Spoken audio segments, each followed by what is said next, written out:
10 millimeters medial. Once you've done the mechanical axis deviation, you measure your anatomical lateral distal femoral angle. If you're doing anatomical axis planning, medial proximal tibial angle, which is same in both anatomical and mechanical.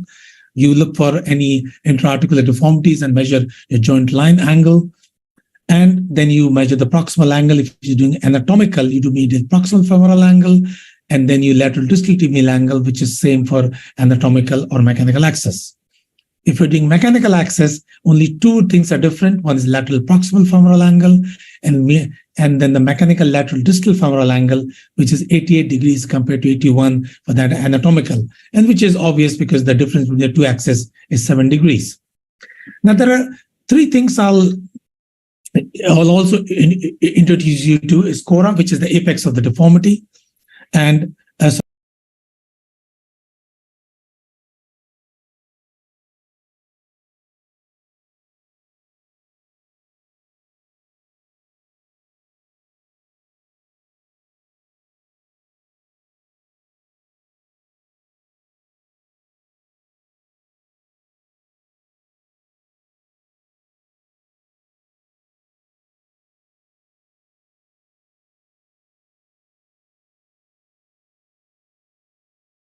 obvious without any translation, and both the segments become straight. And this is an example.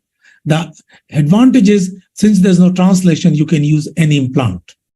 Rule 2 is when your ACA is at the CORA, at the apex of the deformity, but the osteotomy is a different level. And that may be because of the soft tissue infection, whatever. In this case, there's a slight zigzag deformity, but your overall axis is correct. And this is an example of a child who had a periarticular deformity, and if you say the CORA is very high up, if you correct the deformity there, you have no way to fix the segment proximally. So you have to bring your osteotomy down, where you end up with a translation, and that's osteotomy rule 2, and that's how you correct the deformity. The advantage is because you can use a very high deformities, intra-articular deformities, but you have to make sure that there's the translation should be taken into consideration. So take-home message is the osteotomy rules are important, and particularly in periarticular deformities, osteotomy rule 2 is critical, and we need to ensure that we include a translation in the deformity planning, and what implant we're going to use will be very relevant. When you assess a patient for any deformity, I would suggest you assess a patient from spine to the foot, because there could be more than one deformities. And all deformities should be taken into consideration, because there's a primary deformity and there is a secondary deformity. And the effect of the primary deformity should be taken into consideration on the secondary deformity. And the compensatory deformity can be fixed, can be mobile, or partly fixed. And all that should be taken into consideration when correcting a deformity, whether you're going to do a single stage surgery, in which case you address all the deformities, or you take two-stage surgery where you can correct the primary deformity and you correct the secondary deformities later on. So to summarize, we should have a consistent X-rays that are very, very critical for planning the deformity, then monitoring the deformity, and then assessing at final correction. Analysis of the patient is important, not only the clinical examination, but also from the compensatory deformities, the primary and the secondary deformities. So there's a clinical assessment, there's a deformity planning which needs to be done. And again, it's from top to bottom. There'll be a soft tissue component which we must taken into consideration while planning the deformities. And sometimes you have to release the soft tissue to get the full correction. And it's important what implant you're going to choose in periarticular deformities, because there'll be some translation because you'll end up using rule 2, and therefore that is critical. And I think your implant would also depend on where you make your osteotomy, and that we would be discussing later on in the webinar. I will also like to invite you to our deformity course, which we run it. The thing which we're going to talk to you in an hour, we'll run for about 3 days, where all planning is done. And again, It is held in June every year. You're all very welcome. And also, we have a book which we have published and is free to download. You just need to go to the website of the deformity, and there's a free link, and you can download the deformity. All the principles would be available in that as well. Thank you very much. MAURO, do you want to take over, please? Yes, thank you, doctor. Now, our speaker, she is Dr. Elizabeth Moulder from UK. Can you please, doctor? No, she'll be talking later on in MAURO VIVAS. So it's the next one because she couldn't join at the minute. So, okay. Sorry. The next speaker is RAJIV KAUL from India. He talked about planning and implant selection for periarticular deformity around the knee. Can you start, doctor?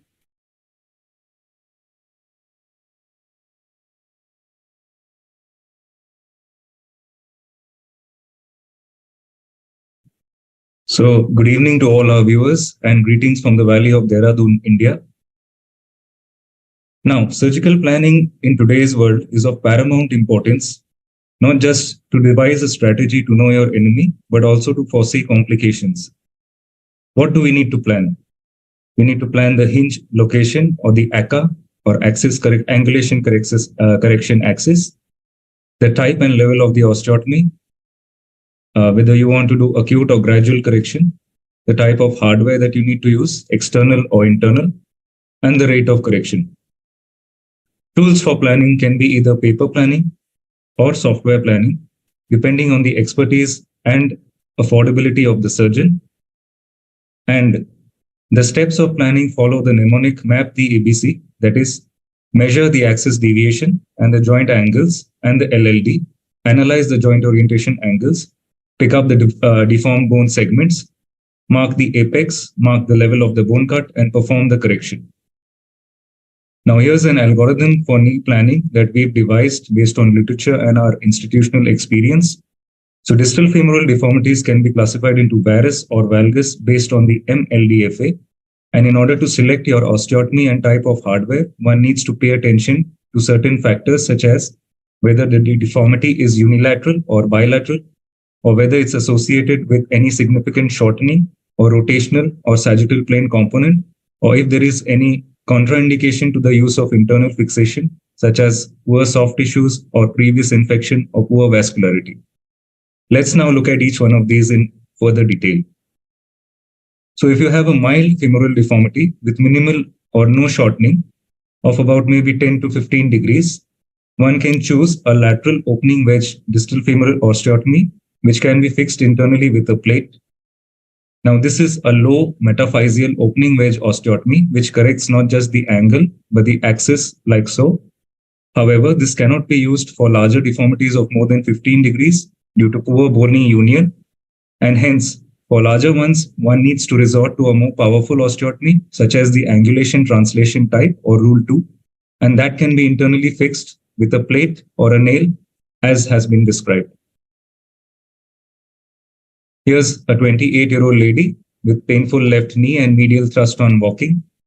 On analysis, she has an altered LDFA. Notice the low metaphyseal opening wedge osteotomy, which is very close to the cora that has been pointed out here. That's the opening wedge. Here in a magnified view, it shows an angle of 14 degrees and a wedge height of 10 millimeters. And that's a correction post-op and clinical appearance. And this is her alignment.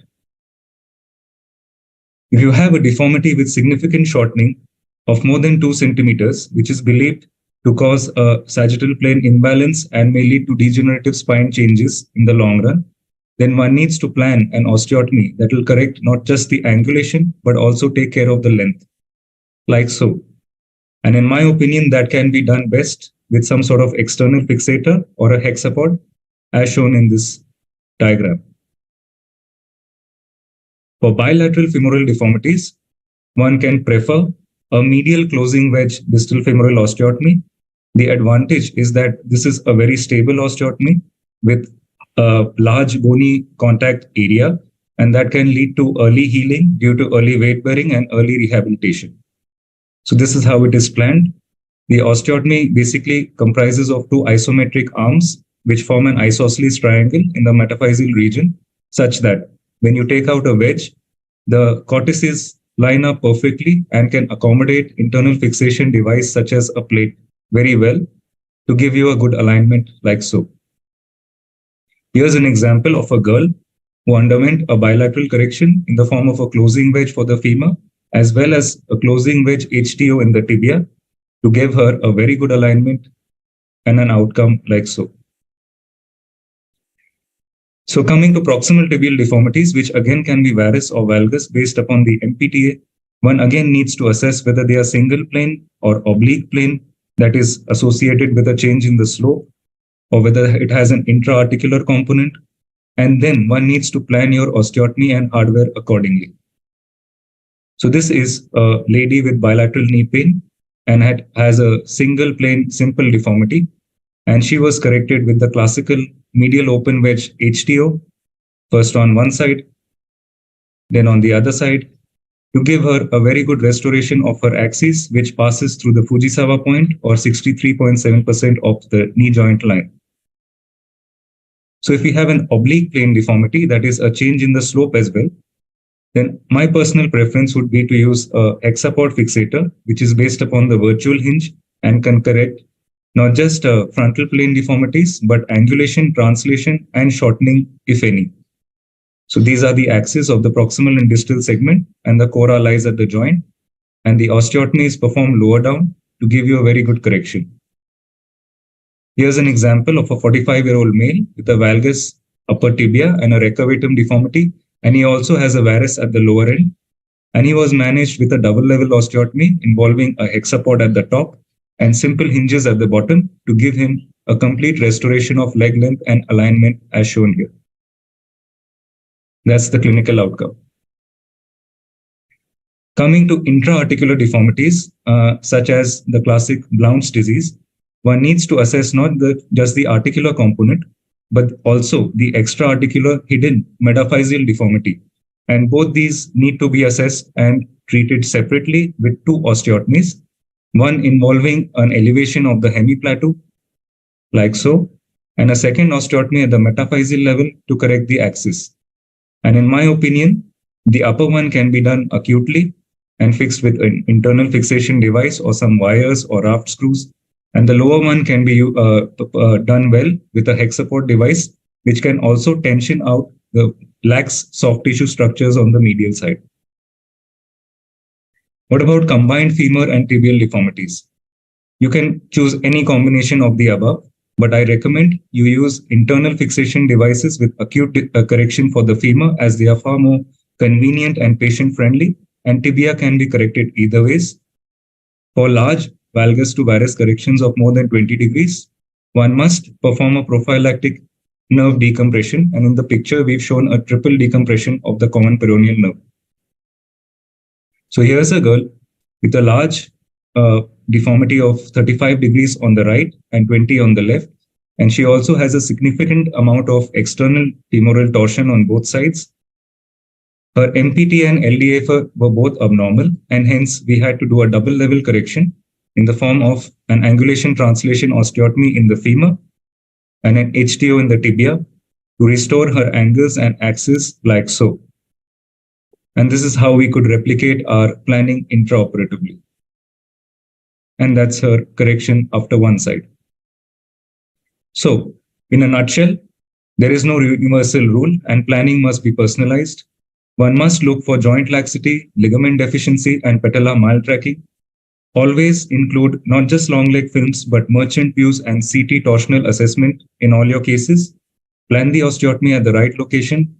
Do not hesitate in performing more than one. Whatever the fixation modality used, it must be stable. And the golden rule is failure to plan is planning to fail. Thank you all for your patient listening. Thank you, Doctor. Now continues with our speaker, Dr. KHEMKA from India. He talks about relevance of obliquity of knee joint line. Can I share my content, Sophie?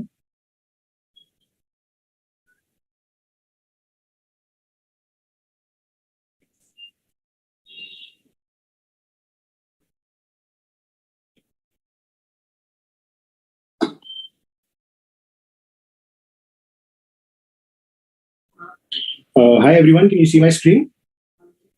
Yes, perfectly. Hi, so thank you for the opportunity to being part of the Pioneer program. I think this is a wonderful program and has been going on. I've had the opportunity to attend almost 20 to 30 of these lectures, and they have been great, especially coming from different parts of the world. The faculty has been amazing. So to be a part of something like this is great. The other thing I want to thank is to be given the topic that I have been given. Actually, joint line obliquity is a relatively newer concept which hadn't been discussed so much. And to be given this opportunity to learn about this has, I think, will make me and everybody a better surgeon. So I'm Dr. ADITYA KHEMKA. I'm an orthopedic surgeon, arthroplasty and arthroscopy, and I deal with periarticular deformities of the hip and the knee on a regular basis in Mumbai, India. I work out of Breach Candy and Hinduja Hospital. No disclosures today.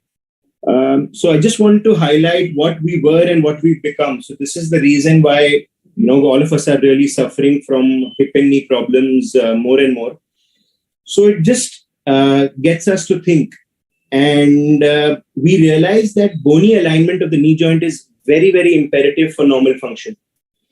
Different pathologies and load distribution. Osteotomies are normally performed, and I perform a large amount of osteotomies because the patient population that has been coming to me in the last 5 years has become younger and younger and younger. So osteotomies are continuously performed to alter this alignment, to unload this cartilage, menisci, and ligaments. But we always consider sagittal alignment. So we consider the sagittal tibial slope through the medial proximal tibial angles. It affects the knee biomechanics and cruciate ligament loads. But recent interest has actually been in Jennifer Lopez, joint line obliquity. It's basically an angle which is calculated on the coronal plane. Osteotomy is repeatedly being done, and failure of these procedures have brought our attention to this coronal plane deformity. It is very, very imperative for releasing articular contact stress. So what is this joint line obliquity? The name sounds very, very difficult, but essentially it's the parallel line drawn along the tibial joint surface, and a line parallel from the ground gives you an angle between the two lines. So normally the joint line obliquity is 0 degrees with an MLDFA of 87 to 90 degrees and an MPTA of 87 to 90 degrees. But the range is normally between -3 to +3 degrees, which is known as a negative joint line obliquity or a positive joint line obliquity. Any outliers beyond -3 and +3 actually alter coronal stresses quite a lot. Historically, as Coventry gave in their paper in 2002, this was almost 20 years back, joint line obliquity was accepted up to 10 degrees, which was a substantial amount. But the concern now is that it causes excessive mediolateral shear forces, which will lead to the failure of the periarticular correction that we do. This is another study which actually demonstrated. So Wang did a beautiful study in 2021 when they demonstrated these joint line stresses in the outliers. So the joint line obliquity in 15 degrees on the negative side gave a large amount of stress to the tibial surface. Similarly, the outliers on 9 degrees on the opposite side gave the similar amount of stress, while the adequate amount of stress was between -3 and -4, -5 degrees. So this gave us a question. So what is an acceptable limit of this joint line obliquity? So Song from Korea wrote a paper in 2020, and based on their opening wedge high tibial osteotomies and their midterm results. So they did about 109 patients. They spoke about joint line obliquity being more than 4 degrees, resulted in worse knee scores. And when it was more than 6 degrees, not only were there clinically significantly bad knee scores, but it also adversely affected joint space width, which basically tells us that there was a lot of mediolateral shear force, which actually led to knee osteoarthritis, failure of opening wedge high tibial osteotomy at an early stage, and then obviously led to conversions to total knee replacements. So this is very, very important for us to understand. Now, there was another study which came out of Japan, which is basically by Kubota, and this was recently published. And it tells us that the joint line obliquity in most of their high tibial osteotomies was within 4 to 5 degrees. Hence, the results which they gave were in favor of high tibial osteotomies, isolated high tibial osteotomies, and they didn't really bother about joint line obliquities if it was less than 6 degrees. So we need to understand that joint line obliquity becomes very imperative when it is in the outliers only, not when it is in the middle. So what were the factors which were associated with unfavorable radiological outcomes? Again, another study from Korea, which was done on a very high number of patients, and hence the reason for me to choose this study, showed that the MPTA, now how is the MPTA related to the joint line obliquity? It is normally noticed that when the MPTA is beyond 95 degrees, that is when the coronal plane deformity or joint line obliquity tends to become more than 6 or 7 degrees. That is when the chances of worse clinical outcomes and failures are possible. So in this particular study, most of their postoperative MPTAs were within 95 degrees. Hence, the results were really good. So there was no significant difference according to this in isolated high tibial osteotomies. But again, as I said, the study was biased because most of their results or most of their groups had MPTAs of less than 95 degrees. So is isolated high tibial osteotomy appropriate in less than 2/3 of varus knees? If excessive overcorrection of medial proximal tibial angle should be avoided. So this was a very important study which helped us determine the ideal osteotomy level. It told us whether we should do just a tibial osteotomy, just a femoral osteotomy, or do we actually need to do double level osteotomies. And the main focus of this study was to avoid an increase in joint line obliquity or avoid an increase in obliquity of more than 6 degrees.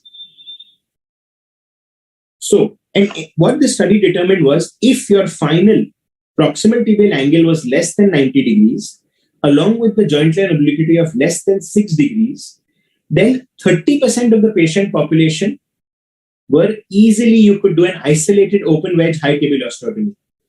But what it signified was that if we do not want the MPTA to go beyond 90 degrees, or if we do not want the JLO to go beyond 6 degrees, then we should always consider a double level osteotomy. So I personally feel that this was a very, very important paper and a landmark paper with respect to joint line obliquity, because it is helping us determine what to choose prior to the surgery.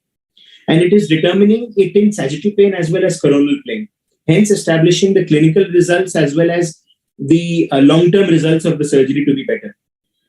But if overcorrection, that is an MPTA of more than 95 was accepted, or a joint line obliquity of more than 6 degrees was accepted, then we could get away with 60% isolated opening wedge high tibial osteotomies. So in Mumbai, we are about 15 to 20 surgeons who do a lot of high tibial osteotomies. And when I was given this topic, I ended up having a discussion with almost 7 or 8 of them. And none of them were even aware of joint line obliquities, because coronal plane and joint line obliquity was never the mark. But recent interest has actually brought to our attention that it can be a big reason for failure. So, opening wedge high tibial osteotomies traditionally ignores joint line obliquity as well as medial proximal tibial angle, leading to high overcorrection. And this results in tibiofemoral subluxation, basically increase in mediolateral shear forces, which alters contact areas and meniscal loading, which is the primary aim of retaining the joint and doing a periarticular osteotomy. Hence, restoring joint line obliquity will lead to better outcomes. Thank you so much. Thank you, doctor. It's very interesting, your topic. Now, continue with our speaker, Dr.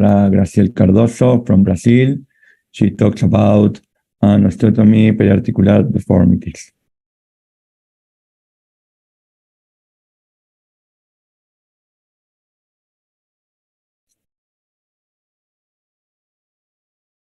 Hi, everybody. I'm Gracielle. Thank you, HEMANT, for the invitation.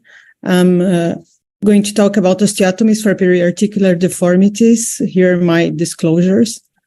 So we have basically 2 types of osteotomies for deformity correction. So one is an angulation-only osteotomy that could be an opening wedge or a closing wedge osteotomy. And the other one is an angulation with translation osteotomy. These ones could be with a straight cut or with a circular cut. Then we usually call them focal dome osteotomies. So I'm going to talk a little bit more about the Paley's osteotomy rules that HEMANT talked in the first presentation. So Paley's osteotomy rule number 1 is when we perform the osteotomy or the axis of our correction and the axis of our correction at the same level of the corra. So we end up with a deformity correction with no translation. And with this kind of correction, we have more freedom to choose the way we are going to fix it. So when we are talking about periarticular deformities, then usually you're not able to perform the osteotomy at the same level of the corra, because usually it is too proximal to the joint line, so we cannot fix it properly when we're using any kind of method for fixation. So we need to rely on the osteotomy rule number 2, which means that we usually perform the axis of the correction and the corra at the same level, but we need to perform the osteotomy at another level. So in the end, we end up with the mechanical axis corrected with no translation and with the correction of the angulation deformity, but with a compensatory translation at the level of the osteotomy. And then we have Paley's osteotomy rule number 3, which means that we perform the osteotomy in one side that is different from the corra, and we perform the axis of the correction in a level different from the corra, which means in the end, we end up with a correction of the angular deformity, but we end up with a translation deformity not correcting properly the mechanical axis of the bone. So here's an example where we find varus proximal tibial deformity close to the joint line. And here's the first, in the 3 last frames, we have the correction performed at the level, the axis of the correction performed at the level of the corra, but with the osteotomy at the metaphyseal region of the bone. So we end up with a full correction of the deformity and the long axis of the bone. If we perform it at the same level of the osteotomy, then we will end up not fully correcting the long axis of the bone and the mechanical axis, and we will end up with residual varus deformity. So when we are talking about periarticular deformities, we need to perform rule number 2. And this leaves us with less options of fixations materials, because we need to be careful about the compensatory deformity that we will end up in the level of the osteotomy. So when we choose to apply the hinges, we need to make it with the limb length in mind. So if you put your hinge in the concavity of the deformity, you will end up with a closing wedge. And with this kind of osteotomy, we usually have more bone contact, so which means it will heal faster, but we will end up with a shortened bone. And you can perform it with a neutral wedge, putting the hinge at the center level of the bone, or we could plan it for a little bit of length, and then we need to put the hinge and the convexity of the deformity. When we are talking about focal dome osteotomies, the axis of the correction will be in the center level of the circle, of the full circle. So we need to plan it, because the larger the circle, the larger the amount of translation we are going to have in the bone. So if you need to perform a larger circle, we need to plan the fixation that we're going to do, because we'll probably end up like in the number 4 showed in here with no bone contact. Here's the classic Maquet osteotomy that uses focal dome osteotomies. And we can see because of the design of the circle, it ends up with residual translational deformity. So because the circle is not at the same level of the cora, so it would be better to use rule number 2, putting the dome osteotomy upside down and then having the joint line at the same level of the mechanical of the correction, of the axis of the correction. So what are the advantages and disadvantages of using a focal dome osteotomy? Is that we have a better bone-to-bone contact, it's more stable, and it could be adjustable by adjusting the size of the circle that we need to perform for correcting the deformity. The problems is that it's more difficult than doing a straight cut bone, and it's incompatibility with multiple corrections, like rotational corrections at the same time. Here are a few cases.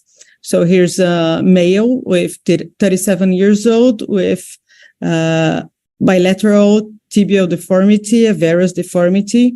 And here we can see that the deformity was in the joint line. So we applied the hinges of the correction at the joint line, although the frame does not reach that region.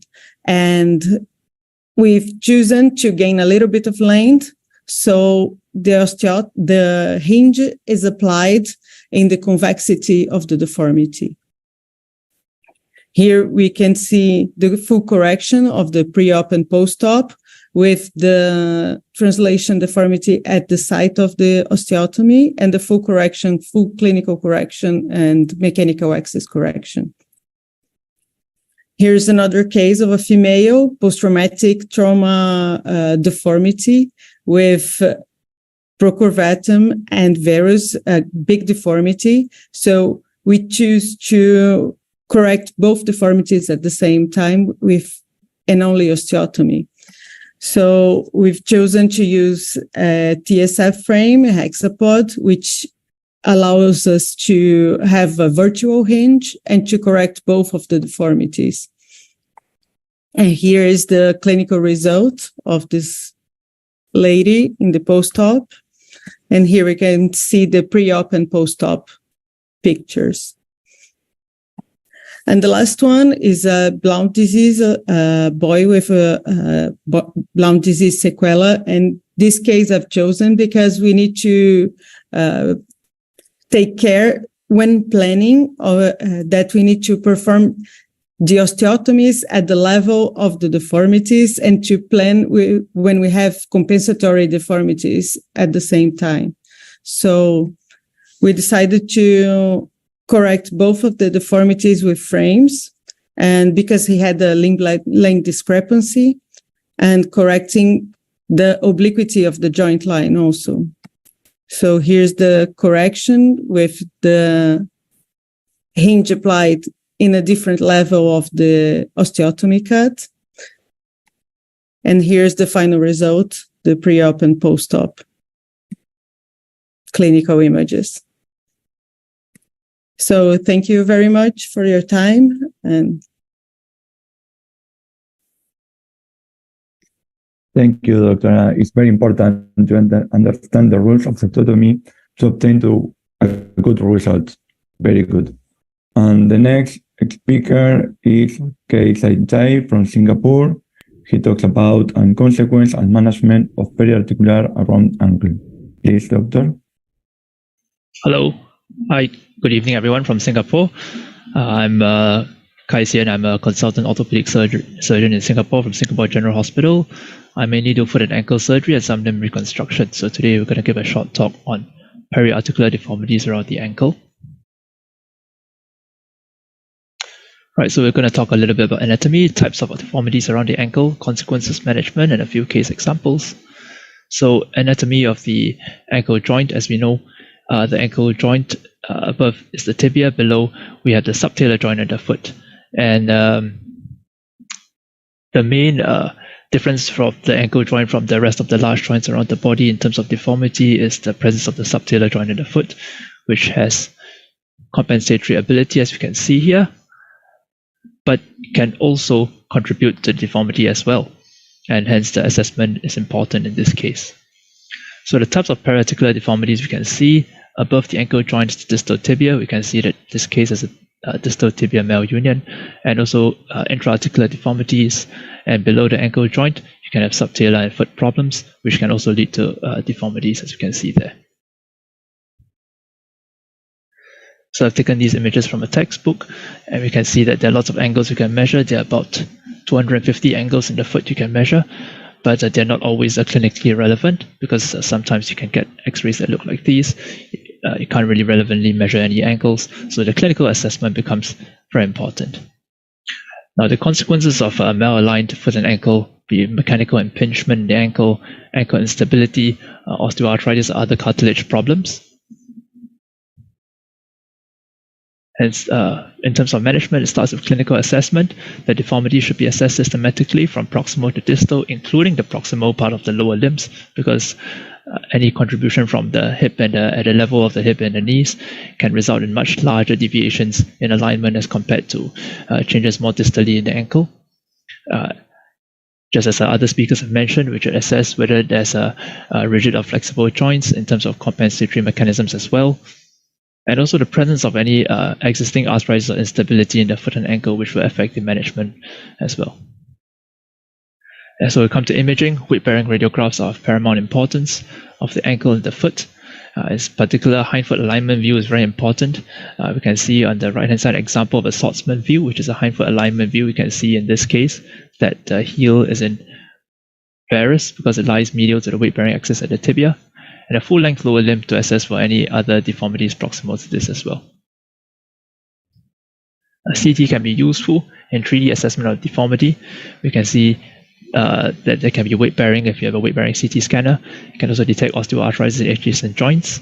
And in cases where there's a significant deformity, then the CT is very useful because you can cut the CT in different ways in order to assess the relevant joints as needed. MRI can be useful to assess for soft tissue detail in terms of ligaments, tendons, cartilage injuries. In this case, we see that this patient has an osteochondral lesion in the ankle, which is commonly associated with a varus heel and other foot deformities. So in terms of management of periarticular deformities around the ankle, most of the time we want to get a stable plantigrade foot, pain-free, flexible, chewable. And the surgical options that we can take for these include osteotomies.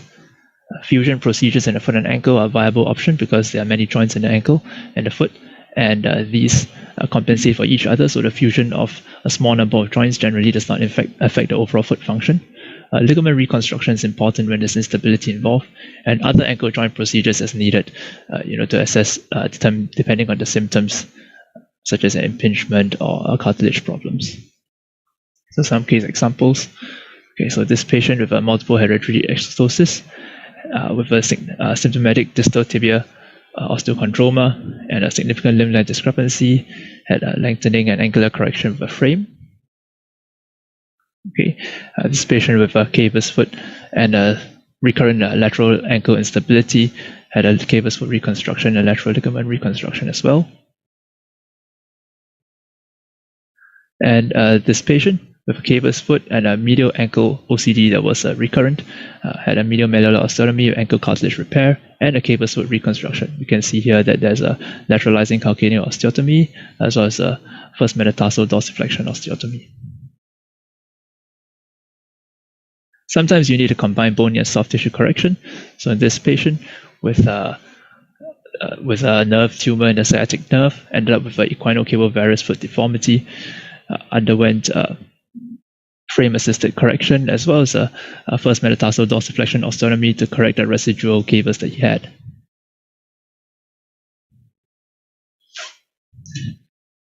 And in this case, patient with a severe flat foot with deltoid instability underwent a flat foot reconstruction and the deltoid reconstruction to reconstitute the ankle joint. And finally, in patients with a significant arthritis and destruction of the joints, and arthrodesis is a viable option to restore a plantigrade foot with a stable platform for patients to weight bear and walk. So the main learning points in periarticular deformities of the ankle as compared to other joints. Firstly, systematic assessment of the lower limb from proximal to distal, as many other speakers have mentioned. The surgical strategy depends a lot on the symptoms, whether the patient is experiencing instability at the joints, whether it's pain at the joints, whether it's a deformity such as patients walking on the lateral border of the foot, joint status, whether the joints are flexible, they can be preserved, or whether they are arthritic and causing part of the symptoms and therefore they should be fused. And there's a la carte selection of surgical procedures, whether it's arthroscopy, soft tissue, or bone work that is necessary to restore the overall shape of the foot. Clinical assessment is of paramount importance for the foot and ankle deformities. Thank you.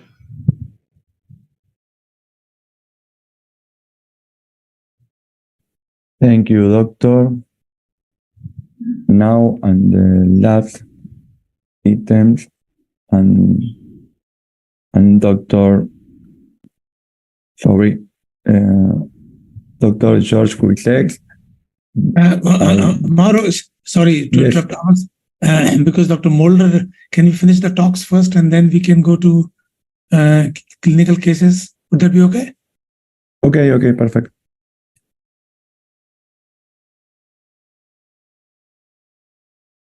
Dr. Moulder?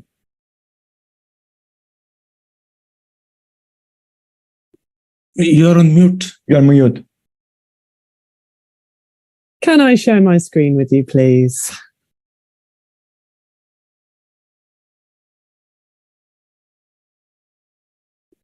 Okay. So, sorry, I wasn't ready in my time slot. Why is this now not letting me do it as a screen? There we go. Yes, I was having an argument with the computer because I'd written this presentation in work and couldn't access it from home. So I've been on the phone to hospital IT, which I'm sure is the same in every country of the world and gives us all grief. But I'm going to talk to you today about considerations in pediatric periarticular deformity, which was the title that I was given. But I think it's the wrong title. There's only really one consideration in pediatric periarticular deformity, and that is whether the physis is open and whether it's working properly, because the physis is designed to correct periarticular deformity in children, and we use it as orthopedic surgeons to our advantage all the time, specifically in trauma. A deformity like this in an adult, you would really be looking to get anatomical reduction, stable fixation. Children are so much more forgiving and they will remodel. And this was only 6 weeks after the cast was removed and the deformity is already disappearing. And you basically, I would love to have had another X-ray in a year's time, but you just can't justify it because we know that patient's going to have no residual deformity and no consequence from that injury. Problems occur, though, when your physis isn't behaving as it should. And the classic example there is Blount's disease. If I just go back. I'm trying to minimize your pictures because I can't see you properly. So we've got Blount's here at 3 different ages causing deformity, periarticular around the knee. However, you can still manage this by manipulation of the physis in most, if not all cases. And that's through something like a 2-hole plate, similar to the 8 plates if you have it available to you, no bigger than a paper clip. And the advantage of an 8 plate over a standard 2-hole plate is you've got that cannulated hole in the middle to help find the physis and the cannulated screws to make sure you don't penetrate either the physis or go intra-articular. So those 3 cases earlier were all managed with 8 plates. You can see, not surprisingly, that the younger child had complete deformity. The 9-year-old with a severe deformity still got some correction with 8 plates, and will certainly then decrease the amount of correction that you need to do later through an osteotomy, whereas the older child didn't get complete resolution of her deformity, but again can help change the deformity. And interestingly, by using an 8 plate, you also make the deformity move further away from the joint. So rather than the deformity being at the joint and therefore impossible to do a type 1 osteotomy, because you have to make your osteotomy away from the joint to get hold with whatever device you use, as the deformity progresses away from the joint, then a type 1 still is more possible, or less translation doing a type 2 osteotomy.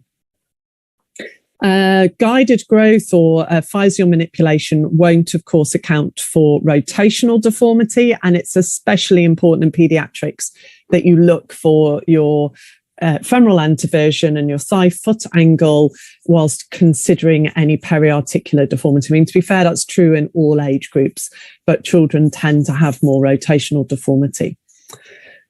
So yes, if the physis closes early, then you do have to think, or earlier than you'd hope, then you do have to think about osteotomies. The other times you can have problems with physial growth. This can give both angulation deformity and a different kind of deformity, which is originating from the periarticular area, which is longitudinal deformity. So this is a child who's under my care with multiple osteochondromatosis. And you can see that the right leg is shifting slightly laterally with the mechanical axis, as well as being longer than the left leg. So I would recommend you always correct any mechanical axis deformity before then trying to manipulate length. So this boy had a medial femoral 8 plate to correct the axis, and then 8 plates across both. If you've done your maths and you know you're close to skeletal maturity, you can do a complete drill epiphyseodesis. 8 plates take longer to work and have the advantage that you can take the 8 plates out and the correctable. But he had equal leg lengths by skeletal maturity, the slide there on the right. The other problems you can have with periarticular deformity in children is if you have a injury around the joint. Principles are the same as in adults, that you want to get anatomical reduction, stable fixation. But again, with children, you're trying to avoid further damage to the physis. This was an open fracture in a child, and you can see it was initially held with K-wires with minimal disruption to the physis. But unfortunately, when the child came back for follow-up, he very quickly grew into valgus. I think that's partly because of the destruction to the femoral condyle and probably AVN there, but also because of a physial bar, which you can see here on the CT scan. So physial bar excision can always be considered. It isn't always successful. But I think if the child's got a lot of growth remaining, it's certainly worth a try. And in this child, I also supplemented it with a medial 8 plate, and we managed to get growth correction. That leg was still shorter than the left, but at least the angulation was good. And unfortunately, this then happened and the angulation recurred. So it's one of my messages to you is don't forget to follow up your children, especially those with periarticular injuries, just to see what happens as they continue growing. Thankfully, it wasn't too late. He had another 8 plate on the medial side.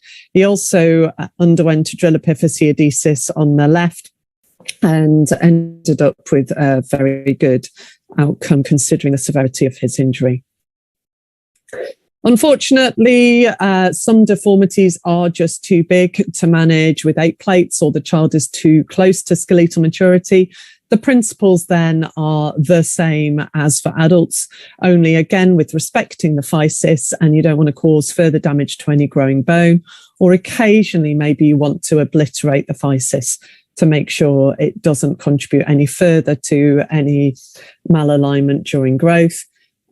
Principles here: plan your deformity correction, plan your level of correction, whichever method you feel best, with software, paper, rulers, whatever.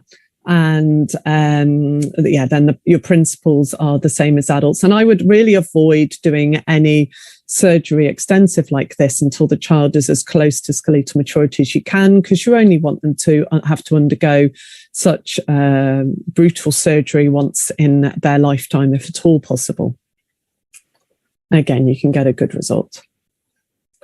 So, considerations in deformity management in children is whether the physis is open or at least partially open.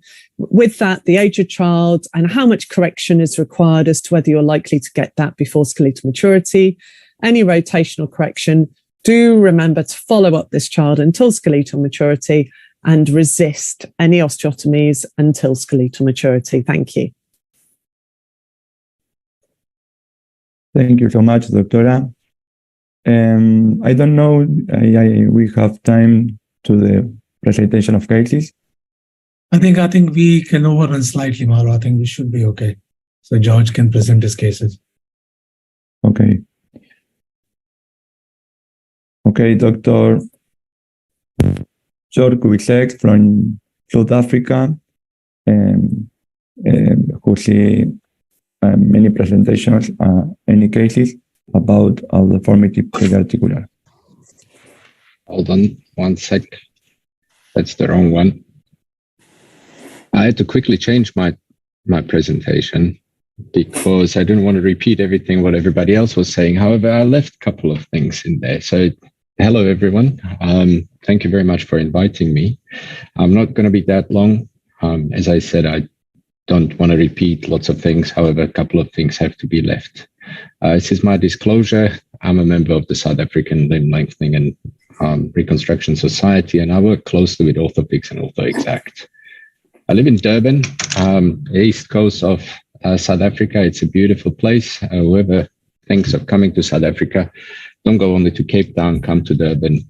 It's beautiful and it's hot all the time. I work at King Edward Hospital that is attached to the UKZN and Nelson Mandela School of Medicine.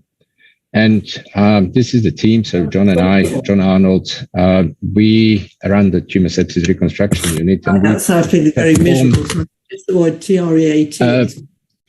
And roughly, we put on about 300 frames a year, mainly trauma, but we do quite a lot of deformity corrections. A couple of slides I left, this is one of them. This is one of the most important slides that we have, and that this is what everybody is trying to achieve with all the deformity corrections. I keep this slide on my phone, and whenever I don't remember the exact numbers and angles, I just quickly have a look at it. Osteotomy rules, I'm just going to skip through that because we're running out of time, but they're all very, very important. So osteotomy rule 1 is what we're trying to achieve. 2 is what is acceptable and what unfortunately has to happen in periarticular deformities.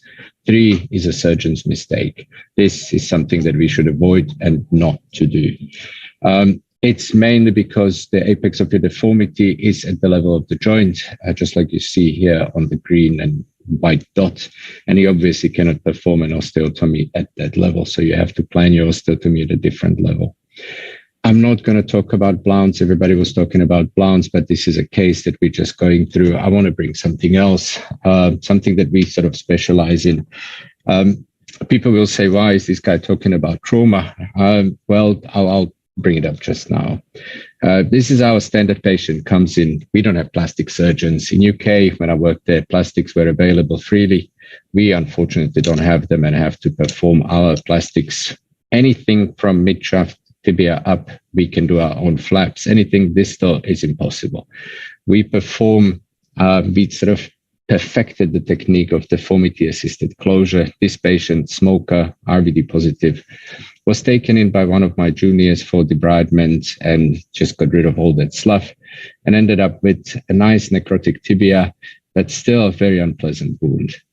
We've taken him to theater, debrided the necrotic tibia and external rotated him. So we shorten the tibia and external rotate internally. We do any deformity that we can so we can achieve primary wound closure. On the image on your left, you can see the patella is pointing straight up. However, the foot is about 60 degrees externally rotated. We also adjusted the frame a little bit, moved the pins proximal, so we're out of the zone of injury. Now, at 4 weeks, the patient came in and his wound didn't really look that nice. And we normally have got our protocol at 6 weeks. We start correcting the deformity. Now, this patient disappeared and came back 4 months later. Wound has healed beautifully, still neurovascularly intact. We've got no pin tract infection, nothing. However, this is what brings us to the periarticular deformities or osteotomies. He cross-united the proximal and distal tibia. His joint line is still preserved, but he's got a proper malunion. He's got 25 millimeters translation and that 60 degrees external rotation, as I mentioned before. So we decided to go ahead and do bilateral or bifocal osteotomy, once proximal for the lengthening and sort of by buying some time for the patient. The other one was distal. And this image is after we corrected him. So the derotational osteotomy distally. And this is a clinical picture after we've taken the foot plate off. Unfortunately, I lost his final X-ray, but I've got this X-ray here. So the osteotomy rules that we mentioned, when you look at it, the osteotomy rule 3 is the mistake. It's the one that surgeon placed the hinges and the correction at a different level to the cora. Now, you could possibly say that, no, he's got quite a big deformity. However, from what the patient had first and what he has now, this is actually quite a satisfactory result. However, when you draw your axes, we actually managed to restore everything aligned exactly what we wanted to. So he ended up with a remnant osteotomy rule 2, with some remnant deformity as the osteotomy site. And this is in the coronal as well as at the sagittal level. A couple of sort of image from the before, from after, and clinical images. The patient is sort of mobilizing. I think this is a very satisfactory result. A couple of other images before we close off. So this was one of our biggest deformities that we did. Also periarticular. This gentleman had a significant periarticular deformity, a bit more obvious on this image. However, that's his wound pre and post-deformity correction or post-deformity assisted wound closure. That was him sort of after lengthening and stretching him out. This was the one that we're currently working on, but also soft tissues beautifully healed. And from wound like that, this is a very good result. I believe that this is my last slide that I have for today. I've got quite a significant number of these patients, and usually all of them are actually periarticular osteotomies and deformities that we have to deal with. So bear in mind osteotomy rules and everything else that was said today. So once again, thank you for inviting me. Thank you, Prof. Sharma. Enjoy. Thank you, Doctor. Okay, Dr. Herman, you want to say a word from the closing of the webinar? Yeah, I'll just do a brief summary. So first of all, thank you so much for everyone for coming and sharing your knowledge and your cases. Actually, particularly is very helpful. And I think we covered a sort of wide area from basic rules to assessing the patients and also looking at the planning the implants, which is quite important actually, where you're going to do the osteotomy, how you plan, what implant you're going to use. And I think Rajiv gave quite a good overview. And then ADITYA came out with some evidence about the obliquity joint deformity, which is under research topic. And hopefully more data will come out with time and we'll know exactly how important it is. GRACIELLE obviously told us about all the osteotomy, about the osteotomies and which ones is easier and how to perform and what is the consequences of them. And then I think particularly important is the foot and ankle osteo area, which KAE SIAN projected very well, give us examples and cases and how to analyze them. And Liz brought out some pediatric considerations, I think, which are quite important because a lot of these deformities are pediatric deformities. George has tons of cases, and He's got a lot of cases, and I think periarticular deformity is quite important. He actually showed the case which actually the combination of things, what they do about the assisted closure, along with the rules, which are obviously which are obvious for us to look and for to plan and follow. So all in all, I think it was quite good webinar. I hope the delegates who are listening will agree with us. And on behalf of SICOT, and behalf of Limb Reconstruction Committee, and behalf of MAURO and myself, I thank you all. Have a lovely weekend and a fantastic summer. If you're in South America, hopefully winters are not too bad. Thank you so much. Thank you, everyone. Thank you. Bye. Thank you, everyone. Bye.